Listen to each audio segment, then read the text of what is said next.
Good morning, and we start today with 19 children dead, 2 adults as well, elementary school shooting in Uvalde, Texas. You know, it's a tough way to start a show. It's a tough way to end a night, end the day yesterday, and then to wake up again today, and, you know, our hearts, and then I guess that's more than anything, you know what, our hearts and our prayers and your prayers, they need to go out to these families as they are, Dave, going through pain that I just can't imagine.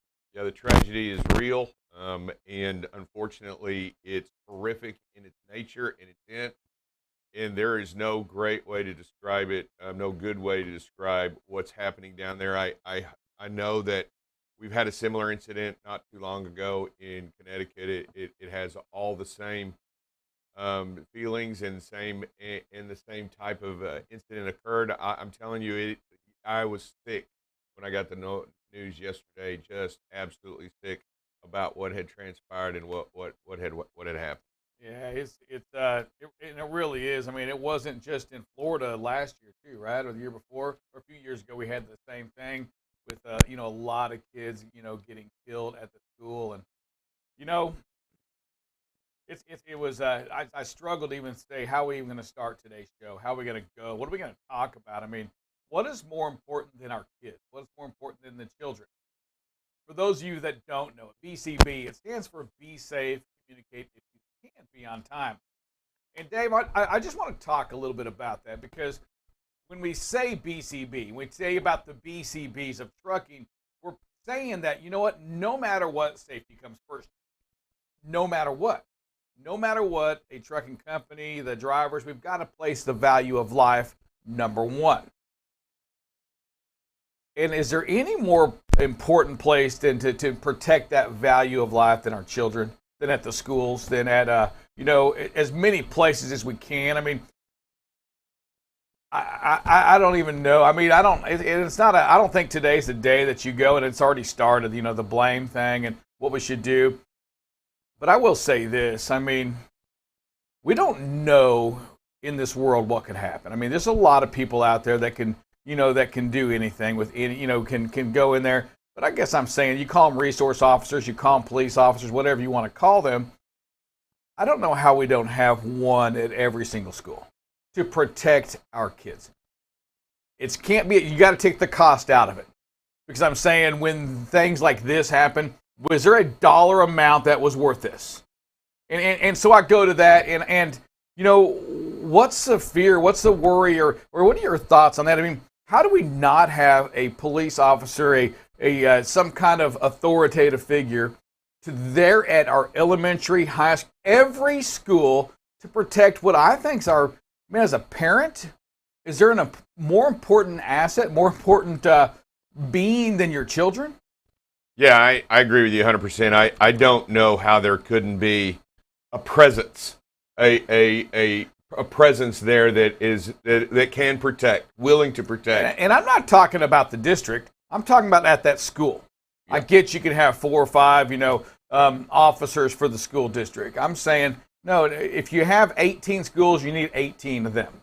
Minimum. You've got to find a way to minimize these things from happening. And I know we're going to go into, and we're going to hear it for the next time about gun control and all that. And okay, what's next? I'm saying is that, you know what, you've got to do a root cause analysis. And when you go to the root cause, you know, first and foremost, you know what, let's protect the kids. Let's make sure that we have that protection for them. When it comes to what we do here, first and foremost, let's make sure that we hire the right drivers, the safe drivers, that we give ourselves a chance to be safe on the road, right? Absolutely. You've got to give yourself a chance to be safe on the road. You've got to make sure that your back office, your office as well, understands the value of protecting life. To make sure that we're doing all we can to keep the road safe, the driver safe, and all that. And I don't know if it's that much different, Dave, than protecting our kids. First and foremost, you've got to make sure that our kids are protected at schools. Dave, I just don't know I just can't imagine. I was talking to somebody last night. I mean, and can you imagine the tears, the no sleep that happened last night, the tears that are going on right now for kids, friends, loved ones, family. Pain. And it's never going to end. Again, I've never gone through that, and I don't ever want to go through that. But there's a root cause on this. I'm saying, you know what? We've got to first protect them first. We've got to find a way to do that. We have police officers around, Dave, and the reason why we have police officers is because we don't expect everybody to follow all the rules. So we have to have police officers in the city, all over the place, state troopers, and all of these things is what we have because everybody's not going to obey the rules. Those that want to do bad are going to do bad. Absolutely. In fact, and I'm just going to go on that. It wasn't just a couple of days ago that the FBI director and before the Senate subcommittee said their most dangerous is the lone wolf, the person they can't predict. That is the most dangerous right now. They can't find them, see them, understand them, and that is probably the most dangerous. And in protecting us, them, and whoever. What was it? 2 weeks ago, they attacked a grocery store. Yeah, hate crimes. Right? Hate crimes. Yeah. I don't. There's no room for that. Yeah, there's no room for that. I don't know how they're created. They say they're created online in these chat rooms, but I'll tell you, I agree with you 100%. There should be a front line of defense for our children in these schools. That should be a safe zone 100% of the time. It even says it as you drive by them, safe zone. And it should be. And whatever we can do. And I don't think one more staff member is that much costly to that school. One more staff. And that's what we're talking about is a staff member to protect and to shoulder that weight if something bad happens. And now we have the educators as well, right? We lost, was it 2 educators we lost? I believe we did. I know we lost the one for certain. There may have been 2 on there. And we've seen that before. Those teachers that give their lives up for these kids that would do anything to protect these kids. You know what? We need to give them more protection as well. Not only the kids, but we've got to make sure that we have these schools protected.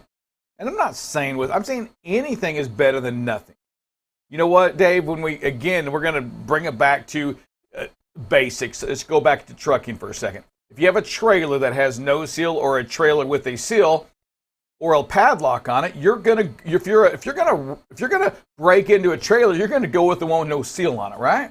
It's just easier to go. Absolutely, you're gonna break into the house that's unprotected, not the one that has the ADT sign outside, right? The one that has the alarm system on it. You're gonna go to the one that doesn't.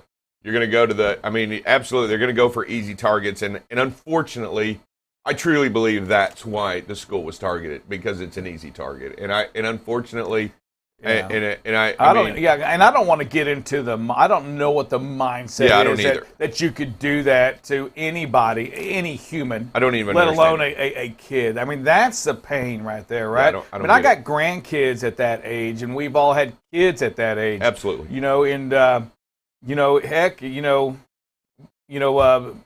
Boyd, you go back just a few years ago, your youngest brother was in that age, not that long ago. Yeah, and that's the scary thing, too. Even back here in Mansfield, we had not an incident like this, but there was a school shooting at Timberview High School back in last fall, which is 5 minutes from my house, which, being at school, that was really scary. I ended up, me and one of my best friends who also went to Mansfield High School, we didn't go to class that day. We just sat there and watched the live stream looking for the guy. And it's just pretty sad that this just continually happens, and there's just something has to be done at some point. And I don't know, and again, you watch it, you can go now, and you can, if you want to know what needs to be done, you can go watch ABC, CNN, Fox, whatever you want to. They're all going to have their own side. But something has to happen. Yeah. Something does. And I don't know what that something is. I'm not, I'm barely know transportation, let alone get into the politics on that. But something has to happen. You know what? And I don't know what that is, Dave. You're probably more into that. I know it's the Constitution and all that. But something has to happen to keep to keep some people from getting these. Getting the guns, getting these. You don't need it for everything. I don't know, again, I don't know the right thing. But something has to change. That I can say. There's too many people with with guns, let's just go to that don't deserve or don't have the accountability or responsibility to have one? How do we keep them out of their hands? Yeah, that's a great question. You're asking the ultimate question, and how do we keep them out of their hands? And I get it. Well, some of these folks have never had I'm not saying that, Dave. I get some people don't have a record till you have one, right? You never killed somebody until you kill somebody. I get that part, but there's got to be something there in place to keep them out. I mean, more accountability to the parents, to the manufacturers, to the one who eventually sold it. There's got to be something on that. And I'm going to bring it back, and I'm struggling with this right now. But Dave, when a trucking company, I'm going to go back. This is a trucking show. When we have a driver, okay, for a company that does something wrong, there's nothing at the end of the day when a driver decides to, if I'm going to end my life, I'm going to do this, I'm going to get on my cell phone, I'm going to drive crazy. There's nothing at the end of the day that trucking company can do about that, right? If you want to pick your phone up and drive, you're going to do it. I can't all of a sudden say, turn your phone off, make you pull over. There's nothing I can do on that. And when you kill somebody, Dave, right, when you kill somebody, that trucking company, they get sued for millions and millions. I'm talking hundreds, almost $1 billion in some case, right? But 30, 40, $80 million for the death of one or two people. Absolutely. It's tragic, and there's $80 million, though, Dave, for one or two people that trucking company kills. Go back, and I want to look at this, as you go back to Florida. That's not been too long. Go back to Connecticut. What happened on that? What were the lawsuits on that? I don't know. Honestly, I don't know. I mean, look at that if you can. I'm going to tell you, there was very, very, very, I think it was in Colorado, like the parents were agreed to like $1.2 million for the kids that were killed on that. In Florida, I believe the school district they're going over a debate, was it 300,000 max, or is it 200,000 max for that kid? In a trucking company, the trucking company gets sued, Dave, for millions.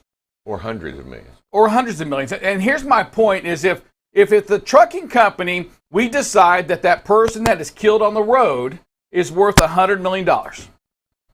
Well, that company, we're getting sued for $100 million, and we tend to lose. Let's just face that. We tend to lose those cases. Who's getting sued over that school?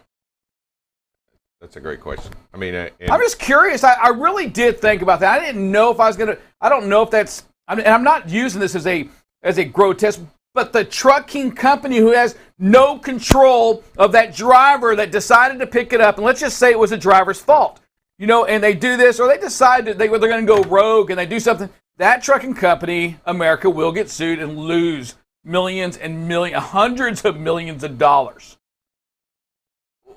What about these kids that just lost their life? Who's getting sued on that? And if and you know what's happened, Dave, and you think about this, we've been sued for millions and millions of dollars, our industry have, and we now have more safety procedures in place to protect against some of these things, right? Absolutely. To make sure we're doing more than we've ever done before. And sometimes, when these things start to happen, you make yourself to get better to protect yourself.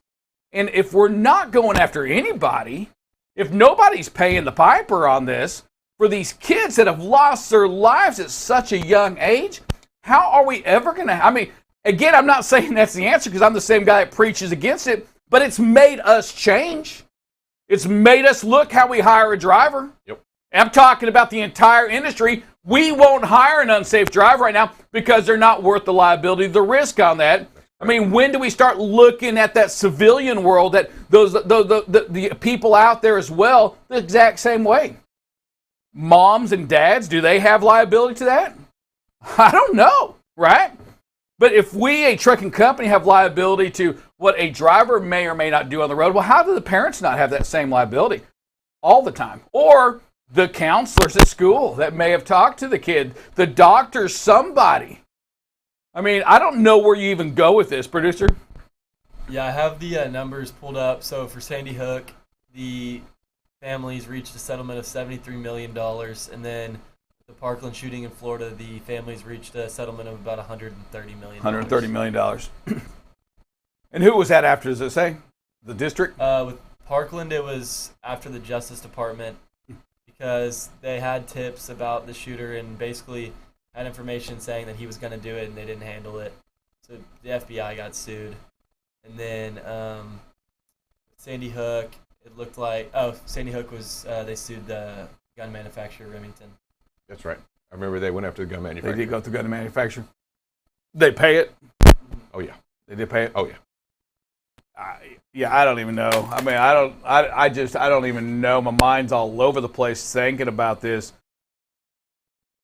I mean, I don't know. I mean, how do you stop an unsafe trucking company? And well, we don't do that very well either, right? How do you stop somebody from killing somebody, Dave? I don't know. You know, kids, you know, I don't know if there's one answer. And that's what we have to just really realize is that there's not a one answer thing on that, but we've got to do something to protect. I agree with you. I agree with you 100%. There's all kinds of talk about arming and training teachers. I don't know if that's the answer, but I'll tell you what, if we have a presence there, I think if it's a more defendable position, it will be defended better. And I think right now our schools aren't a defendable position. I think they just aren't. They aren't defendable. No, they're not at all. No, Yeah. 100%. Yeah, and yeah, should teachers? Well, somebody's got to be able to protect these kids. Agreed. Dave, and let's go to this right here. We lost 19 students yesterday, right? 19 kids. Yes. I mean, 19 between the ages of 7 and 9. Tragic. 19.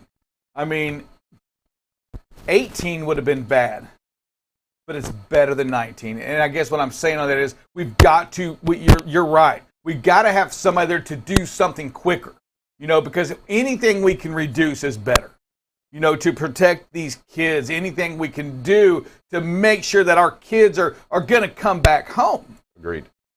From the safest place that they should be at. You know, churches and schools, there really shouldn't be anything more safe than that. Agreed. And those are, to me, Dave, when we see those church shootings, the same thing. It's like, how? No, that's off limits. I don't care how angry you are, how deranged you are. Those places are off limits. And they have in been, war, they're off limits. and they have been since the beginning of history. And they have been because they are a sanctity. They are a place. Yeah, they have been since the beginning of time. I mean, But these school shootings aren't new. They've been going on for a while. Before Columbine, they were going on before there. Producer, I want you to do this. Google school shootings. I think there's an article. I saw something come out, and Dave, I couldn't believe how many school shootings. I'm talking with multiple people, multiple kids getting dead, you're dying, that there have been at these schools over the years. And, you know, and I'm going back, I think, 30 years, you know, it really was amazing on that. I would have never guessed it. Here we go. We have Columbine. We had 13 killed back in like 99-ish. It looks like Sandy Hook 26. Santa Fe, 10 people killed. Where was Santa Fe at? Was that here in Texas too? No, Santa Fe, New Mexico. Was that New Mexico? I believe. Oh, it was Santa Fe? Yeah, I thought I it think was it Santa was Fe, New Texas. Mexico. Yeah, 10 kids died there. Got killed there. From what it looks Parkland, like, we've already 17. From what I'm counting right here, it's in the year of 2022 already. There's been 27 people killed in school shootings. And when? Just this year. This year alone. I mean, it's Dave. It's been going on. I'm looking back in 75. There was 6 or 7. It looks like somewhere. I just counted 19 shootings this year alone. Not all fatal, but there's been 19 different school shootings already this year. I mean, we've got to make sure. And again, we opened it up with that. And I think we're going to end it right now. We're going to go to a quick break here, and we'll come back. But we're going to, we got to, number one, protect the kids. Absolutely. First and foremost. While we figure out how we do that, I mean, all the other stuff, these laws and everything, and, protect the kids.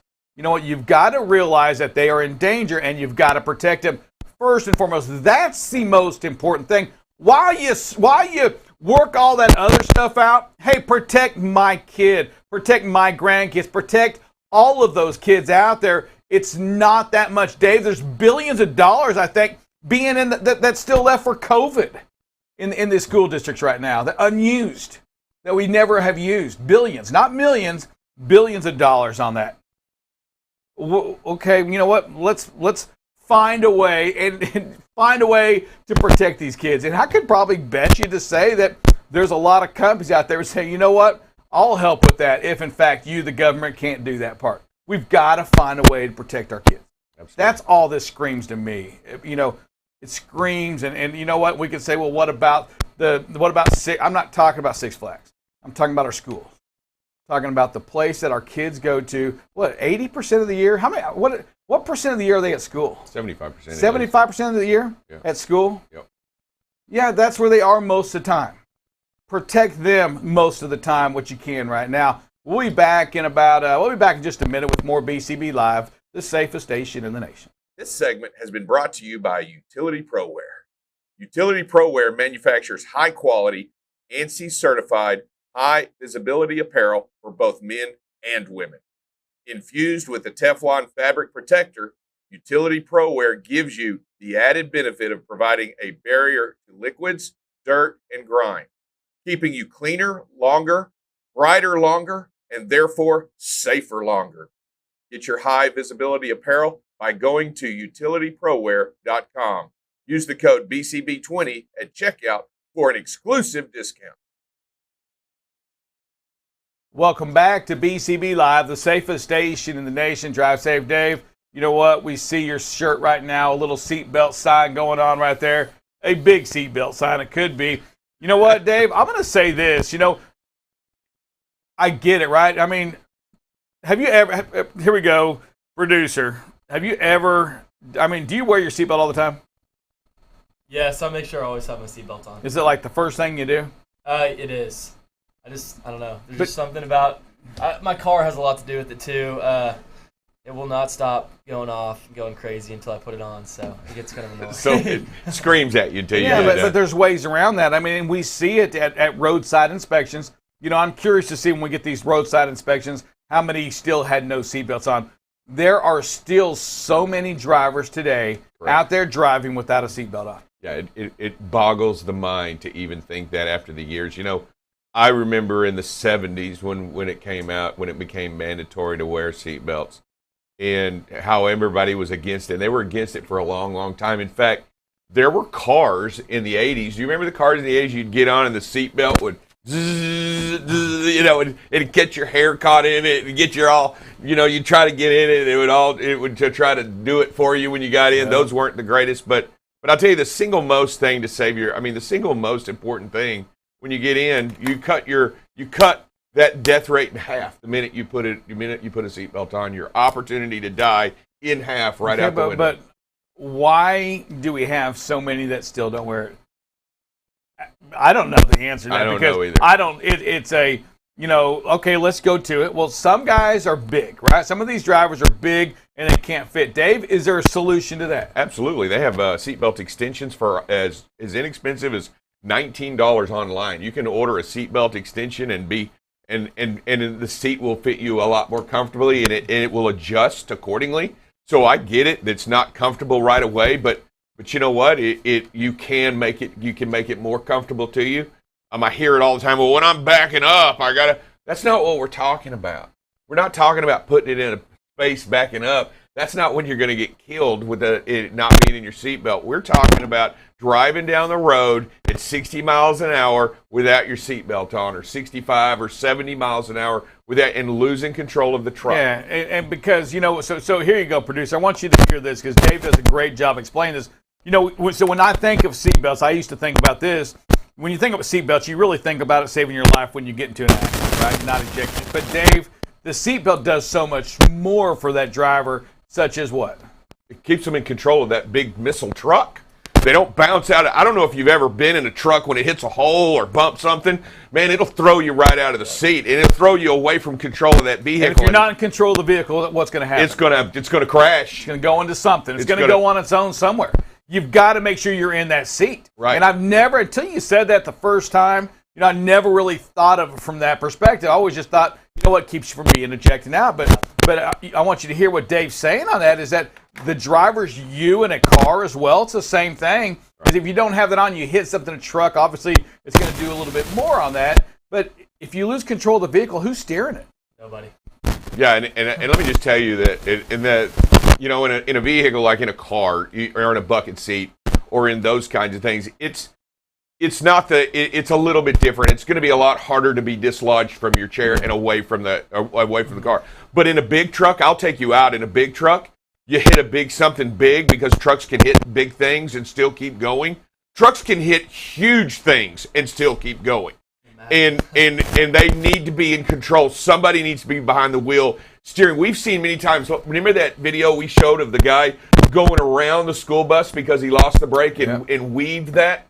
I mean, he had no brakes at the time, but if he had been out or not in control of the vehicle at the time, there's no telling the tragedy that could have occurred at that moment with that school bus and those people there, or what have you. But I'm saying that you can be tossed around in a truck because it's open. Your seat, you stand up, walk around, get in the refrigerator, hit the microwave, turn on the TV, and go to bed. You can do all that in the truck. You can't do that in a car. And it's easy to get tossed out of the seat. And the seats are air-ride to make them more comfortable. So why don't we wear them? Because we think we're invincible. We think we're up in the big truck that nobody can touch us. We think there was a long time that, I will admit, in the 80s, there was driving in a truck. There was seatbelt was not cool. It was not cool. You drove with your stick shift. It was not something. It wasn't cool. It wasn't something you did. You were up above the crowd. You were up in a big truck. You were safer from everybody, and it just become a stigma that you didn't do. But I'm telling you, the times have changed. It's important that you wear a seatbelt. And you know what? You look back on it, and 3,000 truck drivers will die this year in a truck.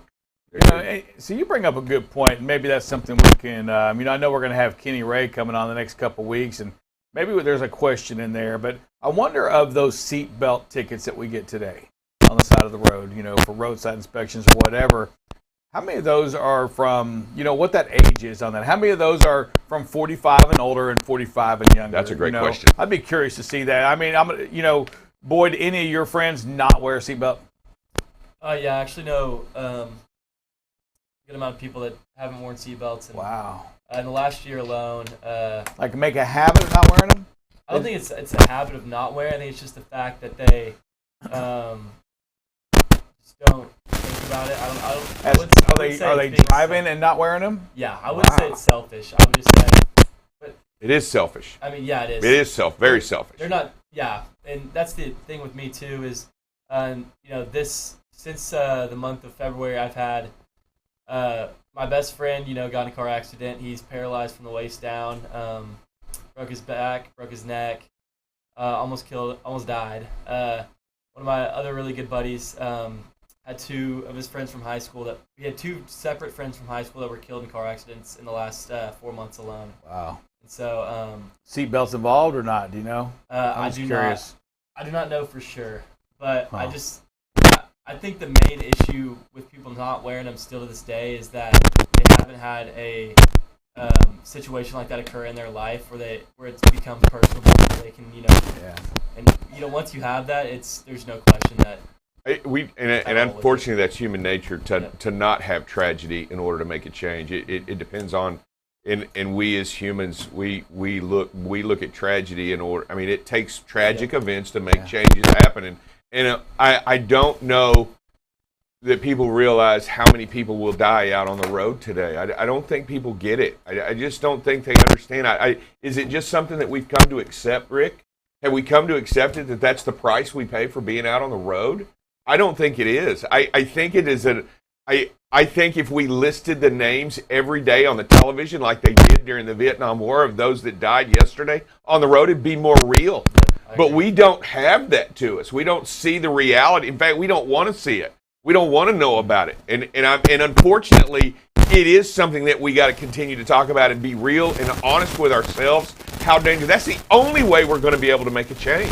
That's the only way we're going to be able to change this country, this ideology, and this premise on how important it is that we're safe out there on the roads, Rick. I mean, we talk about it. We're about safety in all ways, but we have to continue to be educated and face the reality of it, because I think every single human being that we come into contact with doesn't really know how many will die today, doesn't know how many died yesterday, and doesn't know how many died tomorrow because it's not important to them today.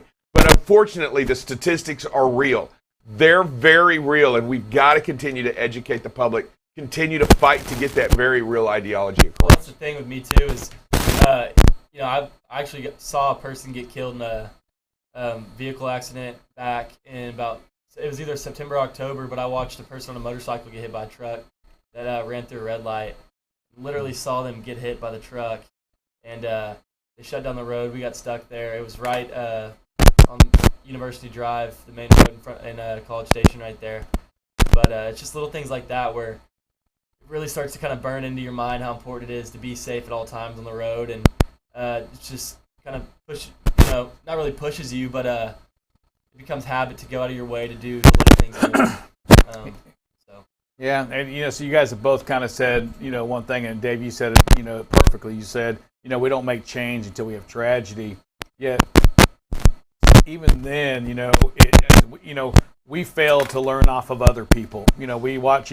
We can watch on the films that we show accidents. That we see, or bad habits, or four-wheelers doing crazy things, and it gives us a chance to learn off the film. Absolutely. However, we struggle as humans, as people, to learn off of the mistakes of others that created that death. Otherwise, we wouldn't have these seatbelt tickets on this. How are we going to act knowing the stats? Knowing that people have died by not wearing your seatbelt, why would you still go in that vehicle and not wear your seatbelt? 100%. How do we learn off of these tragic things? And you know what? We'll wrap this up back and going into Uvalde again, into the schools. How many more tragedies, Dave, is it going to take before we make a change?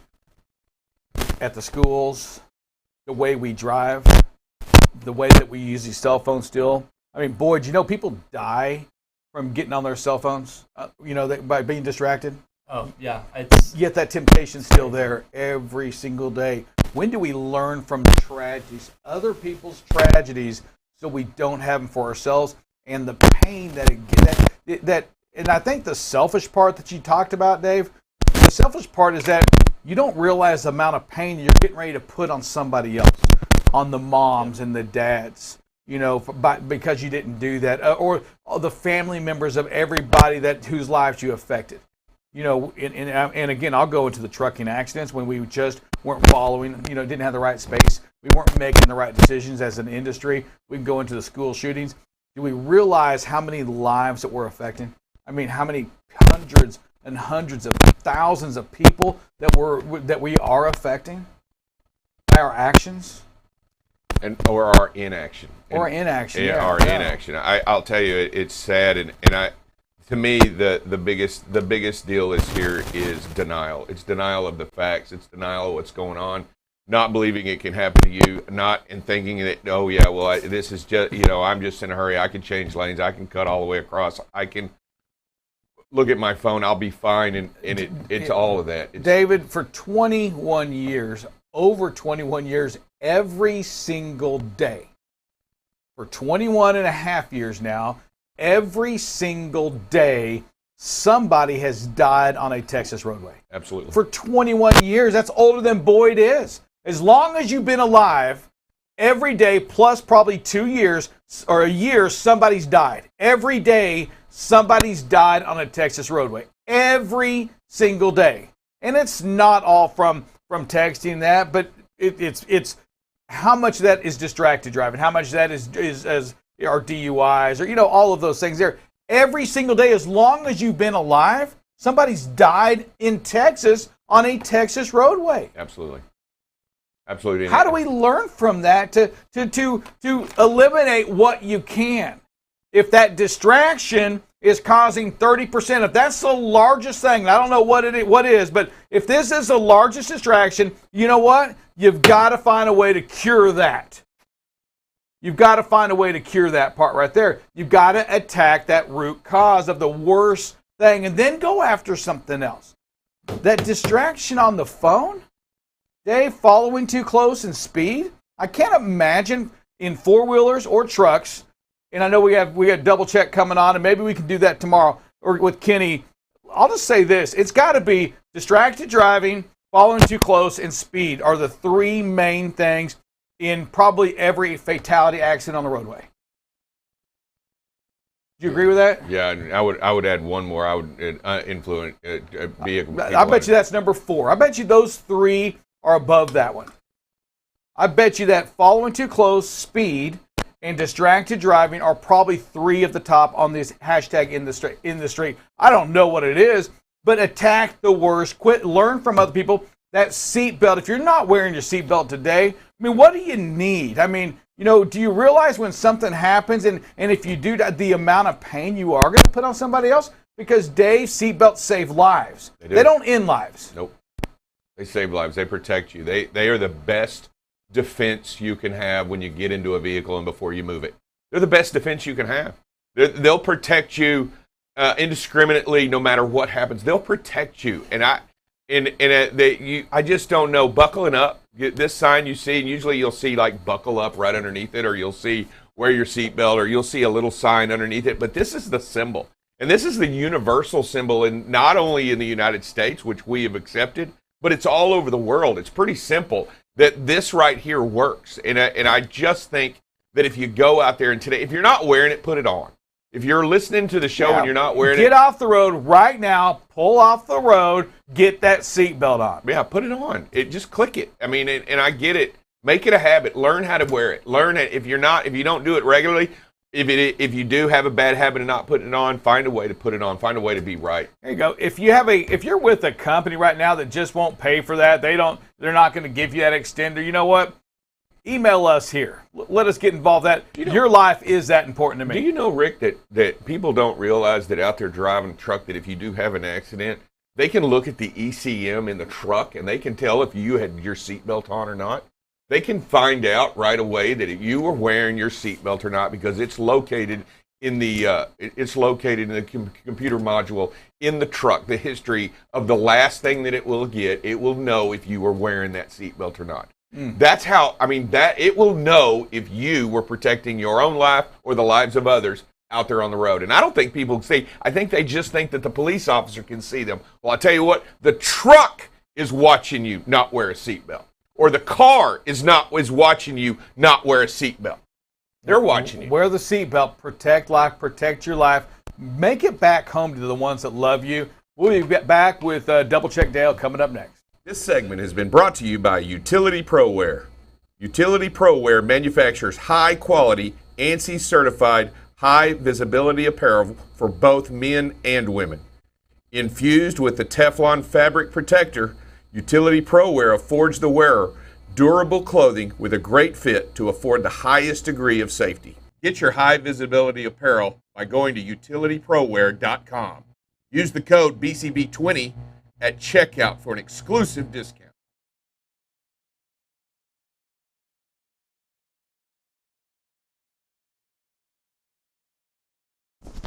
Hey, welcome back to BCB Live, the safest station in the nation. You got Double Check Dale here. We're going to talk a little bit of weather here this morning.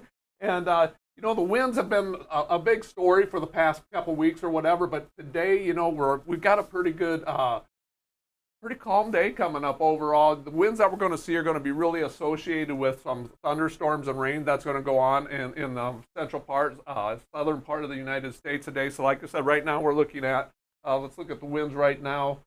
Nothing really going on. Pretty nice, calm morning going on. As we go into the afternoon, we will see some winds pick up. Let's get some wind gusts going in there. There you go. You do see some winds starting to pick up in the panhandles of Texas, Oklahoma, up through western Kansas. As normal, we usually see those winds going on. Also in the central United States, up around Illinois and Indiana, seeing some winds there. But if we switch over to rain and thunder, you're going to notice right there, a lot of these winds, when we see the winds starting to pick up, a lot of them are associated with the thunderstorms and the storms that are happening today. Currently, we have a pretty strong storm going down in Houston, working its way up through Houston, or Louisiana, up through Arkansas, Missouri, getting wet up in Iowa, Illinois. As we slide that ahead to this afternoon, mid-afternoon, really strong thunderstorm or storm going on just north of Kansas City, so be aware of that. Central United States, like I said, Mississippi, Gulf Coast, all the way from Louisiana, Mississippi, Alabama, western Tennessee, southern Illinois, Indiana is going to be seeing some storms this afternoon. Oklahoma City will be getting wet this afternoon.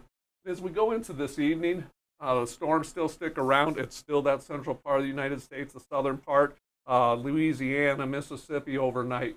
A lot of Iowa, storm in Omaha, Nebraska this afternoon, this evening, Wisconsin. So really a lot of storms going on, thunderstorms going on. So you want to be aware of them. Be aware of situational awareness, where you're at. Find a good radio station or weather app. Tune into it. Find out what the weather is going to be, where you're at, and where you're going to. Plan accordingly. Don't drive into these real heavy storms. When we have those thunderstorms or tornado watches come up, pay attention to them. Get parked up away from it. Can't really drive through a tornado, so if you know they're in this area, take a break, park, wait it out.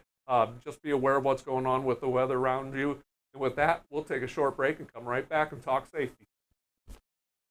This segment has been brought to you by Utility ProWear.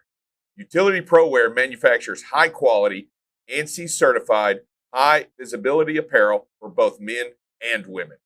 Infused with the Teflon fabric protector, Utility ProWear gives you the added benefit of providing a barrier to liquids, dirt, and grime, keeping you cleaner longer, brighter longer, and therefore safer longer.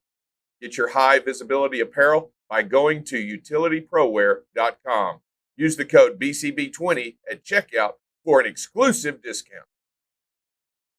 This segment has been brought to you by Utility ProWear. Utility ProWear manufactures high-quality, ANSI-certified, high-visibility apparel for both men and women. Infused with the Teflon fabric protector, Utility ProWear affords the wearer durable clothing with a great fit to afford the highest degree of safety. Get your high-visibility apparel by going to utilityprowear.com. Use the code BCB20 at checkout for an exclusive discount. Welcome back to BCB Live, safest station in the nation. Dale, what's on the ticket for today? And we're talking about the realities of fatalities, accidents, trucks, and what the numbers are. And while the fatality rate is close between urban and rural areas, urban areas, the fatality rate is 45% fatalities for truck accidents, 54% in the rural areas. There's a huge difference between interstate fatalities and secondary roadways. So what that really means is, although we travel most of our miles on the interstate, most of the truck fatalities actually happen on non-interstate, those rural secondary roads. So it's so important to obey the speed limit, have your seatbelt on, watch those stop signs, the intersections, don't be distracted. Interstate miles represent 72% of the miles that are traveled out there, but non-interstate fatalities are 73% of the fatalities in truck accidents. So it just really goes to show those, the interstates were designed for lots of traffic, for speed. That's how they're engineered. Some of these rural roads aren't the same way. So just have to, be mindful of your situation, be aware of it, adjust your speed, adjust your driving habits to where you're at into the road conditions and weather. We talk about this, and we discuss it in those U.S. highways, those highways that are two-lane highways or split 4 lanes, but mostly those 2-lane highways out there. Those no passing zones that we talk about here on the show, those don't pass. Pay attention to the intersections up ahead. When people are turning left or turning right, pay attention, slow down, give them the space, and understand that that's what we're discussing here, and that's where a lot of these bad things happen, is in these rural roads, people pushing it to pass. People jumping out there when the lane is not a passing lane, when they're forcing the situation in these bad positions, bad things tend to happen. And I'm telling you, this is where farm equipment is. This is where slower traffic is. And this is where people drift into the oncoming lane by not paying attention. You've got to understand that's how dangerous these U.S. highways, these side highways, these other rural highways are. Yeah. A lot of new drivers, cut their teeth and go out and practice on these rural roadways, away from the interstate and getting it. So a lot of times there's a lot of inexperienced drivers out there not knowing what they're looking for, paying attention to it, getting distracted. So yeah, there's just a lot more that goes on those rural roadways than you think about. With that, let's look at some videos this morning. First video we got is about some four-wheelers blocking an intersection. That's one of the things we're looking at right here. Coming up to the intersection, there's some four-wheelers hanging out in this intersection and blocking and making it unsafe for everybody. Just have to make sure that if you're going to go through an intersection that you can clear it, so you're not making it worse, that you're not increasing the chances of a fatality or an accident out there. don't block an intersection. When it's illegal, just make sure you have that clearance. Dave, are we okay with this this lane change? In some states it's illegal to change a lane upon entering into or while in an intersection. Best move here is to hold back and be safe. And not clear and wait for the intersection to clear. And jumping over all the way to the right during an intersection is a dangerous move. Yeah, and for you out there, for those that are driving this and see this thing, we don't know the all-in answer on this. Have you been looking to your right? Was it clear for a little while? Was that a planned, turn, lane change? Maybe so, but was it a last-second change because traffic got bad? And Dave, when you make last-second change, sometimes you just miss things. Absolutely, there could be a motorcyclist over there or somebody over there that you're not watching. But I'll tell you, whatever the case is, in some states this is an illegal move. Yep. Not necessarily in all, but in some states it is. Next clip is called Communication by the Car. We're coming up to a stop sign. Our driver in this one's coming up to a stop sign up here, starting to slow down and everything. But look how this car ahead of us is flashing and pumping his brake lights. It's helping to be seen, communicating, saying, hey, I'm here. You need to stop. You need to obey this sign. Just letting them know. And communication is a great thing. We talk about that, when we go through a construction zone or we go through an accident zone where we say, hey, throw your four-way flashers on. Make yourself seen. Let everybody else know that there's something going on. The car does a great job of communicating here. Next, we got hard brake start, stopping sooner. Yeah, we're walked in here, a lot going on. Lots of lanes of traffic. Weather is, starting to rain a little bit. Roadway's wet. We're starting to see brake lights ahead. We need to start stopping a little bit sooner, being mindful. We see a couple vehicles pulling off ahead. That indicates probably tagged each other, probably had an accident. That's what's causing the slowdown. So you just have to be very mindful, have those defensive driving habits. It starts out with some great space, and the speed management isn't bad. Just have to be situational awareness, what's going on around us, and especially that lane ahead of us. I'll tell you right now, I attribute the success of this stopping out here to the distance in this bad weather and holding back. It's got a great big picture. The driver can and does react accordingly and comes and stops with enough pavement between it and the vehicle in front. I think the success of this one right here starts out because of the distance right here that he gave the driver in front and is holding back. I think this right here is a good job. Yeah, a lot of good decisions made by the driver there. Yeah, even look on the right, we have the pickup truck, communicating hazards towards the very end as well. Again, Dave, you often say to the big truck driver, hey, when you come upon this, something crazy, make sure you flip your hazards on as well. Well, we maybe have a truck driver right here in the wide truck. He throws them on to do a good job. Especially in the rain like that, it's always a good idea to let people know you're stopping. Yep. It's that communication. This next video is going to be called Too Close in the Hammer. And so that's just what it is. We're out in that hammer lane. We're trying to make a pass and everything, but we're just too close. We're well underneath the second in this one. Just back off. No matter how close you get to the car ahead of you, you're not going to make him go any faster. Just bide your time. Have that patience. And so if something bad happens, you don't get gathered up in it. Just increase your space, slow down a little bit, pack your patience. Don't get caught in the wolf pack, and that's what you've done. You've gotten caught in the wolf pack here, and you got to stay out. You can't hold back. Be patient. You will get around this slower car, obviously, but you can't you're less than 88 feet in front of the car.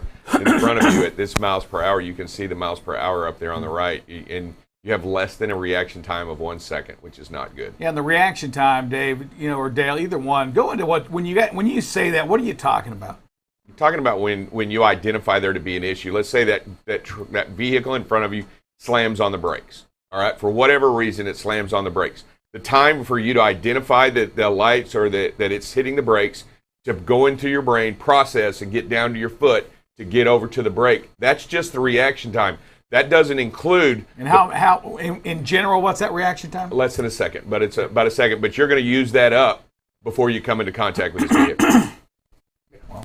And then the brake reaction time. So now you apply the brakes. How long does it take for those brakes with air brakes to react, to start slowing down, to start stopping? Yeah, you have all of these factors that play into it, and you need some good distance between you and the vehicle in front of you. Right here, you're not controlling the space in front of you at all. That's why you've given it to the driver in front of you. You've given him your CDL right here to control. With this next video, just remember, 2 wrongs don't make a right. We got tailgating to pass the tailgater. You know, so we're starting out, we're tailgating here, way too close, given at the speed we are. And we talk about the timing all the time and wait for that car to come past, and then we pull right out. And again, now we're still in a tailgating situation in the hammer lane. We haven't left ourselves an out. Got to create that out. Got to have some place to go. And right now, when you pull over and get right into this situation, you have no place. And so, again, it's about that. Pack your patience. Just back it off a little bit. Make sure you have the proper space in between you and the vehicles ahead. Yeah, create some new habits for yourself. Create the habit of your following distance and your speed. Start just working on those things alone right there, and that will help you make a lot. You know, just some fantastic decisions. I mean, this is just a bad habit. I mean, I don't know. Do we realize, number one, we realize we're in the rain, and that alone should say, you know what? Maybe I need to back off. We all can count. Okay, 1,000. 1,000. That means we're too close. So we've got to back off on the vehicle in front of us. Make that lane change. You know, and you're not losing any distance when you make that lane change, Dave. You just have more distance between you and that vehicle in front of you. You're not going, and you're not gaining any time. Yeah. You point out it looks like it may be getting wet, and the roads don't look real wet. And so when are the roads the slickest? When the rain first begins. And so we're getting that situation where the road conditions may change quite a bit, start to get a little bit slicker. So you just really have to take everything into account. This next video is going to be called Create Some Space. Right here, you just got to create space. Lots of traffic, lots of lanes of traffic, lots going on. Own the space in front of you. Make sure it's adequate. We're way too close in this one. The driver just needs to back off and create that space. Drivers say, well, somebody else will squeeze in there. Then you back off again. A couple miles an hour slower, traffic pulls away from you, and you don't ever gain on them. So you just create that space and own it. So if you're doing the counting, Dave, I think what we have to also do is make sure we're educating our drivers. So if we're driving 50 miles an hour like we are in this video here, we see that in the right side, how many seconds should we be behind the vehicle and why? 3 seconds. You should always be at least 3 seconds. At least 3 seconds. Well, how are you getting that number is my question. A stationary object on the road, either the white line on the pavement, a sign up ahead that you're fixing to go under. Why 3 seconds? I guess that's what I'm getting at. Why 3 right now? Well, 3 seconds is relative to whatever speed you are. It doesn't matter if you're doing 40. It doesn't matter if you're doing 80. I mean, the speed is relative. It doesn't matter because 3 seconds at 75 miles an hour is over 150, like 125 feet per second. So that 3 seconds extends your distance at that speed. Your time is how you measure. You can't measure it, and your eyes lie to you. Okay, your eyes give you a false sense of security here. You think you have plenty of space. You do not have plenty of space. You have to count. So if you pass one of these white lines on the road, the guy in front of you, count it, 1,000. 1,000. You don't even get to 1,001. You know that you are less than a second in front of the vehicle in front of you. If you just back off and give yourself full 3 seconds, you can come to a complete stop in that distance. Yeah, we're talking about the reaction time, Rick. From what it takes, you see something happen, your brain reacts, your foot reacts. Now the brakes have to react, and so that's where those seconds matters because it takes time for all that to happen. And if you're distracted or not paying attention, then you lose that valuable time even more. So that's where those 3-4 seconds come in that following distance. It's the reaction time and the space that you will move before everything starts kicking in. Next video we got is look at the big picture, hard brake and be prepared. Yeah, right here, again, lots of traffic and everything, and we're coming up. The driver hits that hard brake, for whatever reason, vehicles ahead of us are slowing down and stop. So you always have to have that big picture, what's going on, seeing everything ahead of us. Looks like this may be a exit lane coming up, or something's going on. Have to be aware of that and be prepared and start stopping a little bit sooner. So, and here to your point, Rick, that we were talking about earlier, you notice the vehicle in front comes to a complete stop, and even though we're going at a slower speed, I would say we're a good 3 to 4 seconds behind the vehicle in front of us at this speed at 30 miles an hour. Because of it, we're able to stop in time and make sure that we don't come in. And you can see that vehicle slows down immediately. There's a reaction moment that needs to occur for the truck, for the driver, and the truck. And if you don't have that distance, you're a whole lot closer to that, and you're also moving towards those concrete pylons a lot faster. So we got one more video, and it's called, was that a stop or a yield sign? We know what's going to happen here because we just roll through that. It's a stop sign. It's not a yield sign. Stop means stop. So, I mean, that's what the stop sign means. The 8-sided one, that's a stop. The 3-sided one, that's a yield. That was 8 sides. Stop. It means stop. You have to be able to look the other direction, double check, make sure that nobody's coming. Be aware of your surroundings. Stop means stop. Was there a gray area there, Sir Rick? I'm just asking you. You see a gray area on that stop sign? Is that okay then? Yeah, nobody's around. Yeah, it's just, and this is what, again, we got to, these are habits that we want to fix. All of us, we see a stop sign, we just have to stop. And I know, again, there's nobody around. I get all that, but you didn't. And let's just say you got a hot load, if that's what you want to use. Okay, you didn't make, you're 2 seconds quicker than you would have been? Is that the difference between you getting unloaded and reloaded 2 seconds? It never is. And so why not just fall? And if you get a ticket on this, wouldn't you be frustrated mad at yourself? Mad at the police officer at first, until you watch this video and you see you didn't stop. And Absolutely. And you can't say, well, there shouldn't be a stop. It's a stupid place for us. It's there, David, for a reason, right? Yeah, absolutely. It was created there. It was put there. It was designed there. And probably something bad has happened there before. It's there to protect you. And for you look, somebody has to stop here. Either the traffic going one way or this one. Somebody has to stop or we're going to have a problem. Yeah. And it's a stop sign. So we have it right now. This truck has it. We just have to stop. These are the easy ones, right? These are, you can't say, how much time, okay, and let's be honest, how much time are you losing by stopping at this stop sign? How much time are you going to lose? No, that's my point. You're not losing. You think the line at the shipping office has gotten any shorter because you saved yourself 5 full seconds here? You think you didn't get back in that line at the traffic office where you're delivering? Yeah, I'm telling you.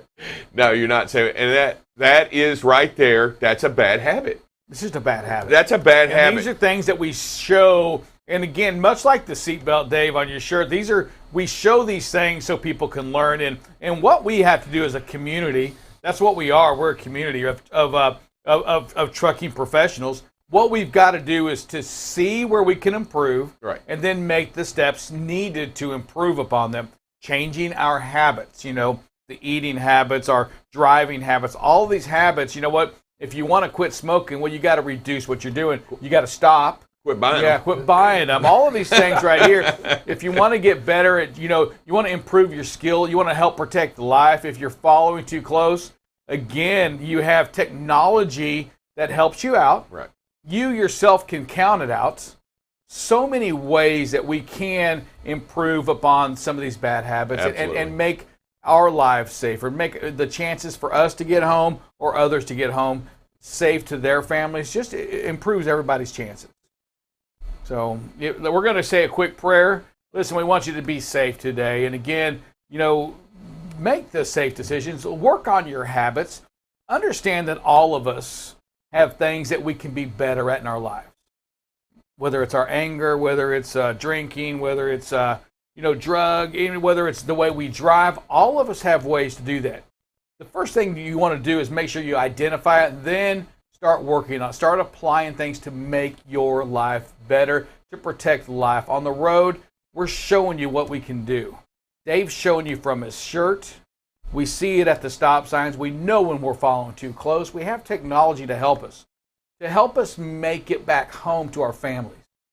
I want to make sure you hear that when that technology is screaming at you that you're too close, start hearing something else. Hear that it's your daughter, your son, your wife, your husband, your best friend saying, hey, I need you back home.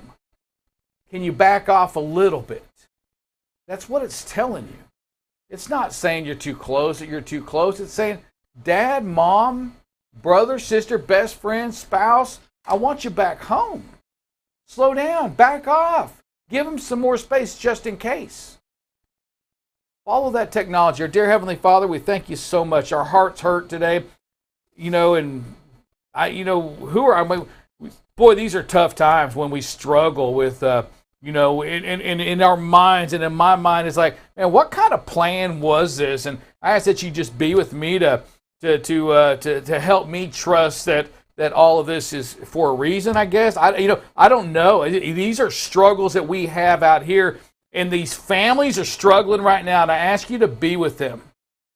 To be with them and put somebody in their lives, to hold them and to hug them and just listen to them and man, just help this country, with these folks and other folks, just help grieve with them, and then let's find a solution. I ask you to be with those right now over in Ukraine that are going through the same kind of daily mess every day, that these folks, these civilians, these people are dying every day. Can we just not find a way to love one another? Can we find a way to make this world just get a little better? What can we do? And I ask you to be with the leaders, to put it in their heart, to put it in these kids' heart, to put it in these folks' heart, to put somebody in their lives to change who they are or what their actions may be. Forgive us and thank you for all that you do for us. In your son's name we pray. Amen. We'll see you tomorrow on BCB Live at 7 o'clock tomorrow. We're the safest station in the nation.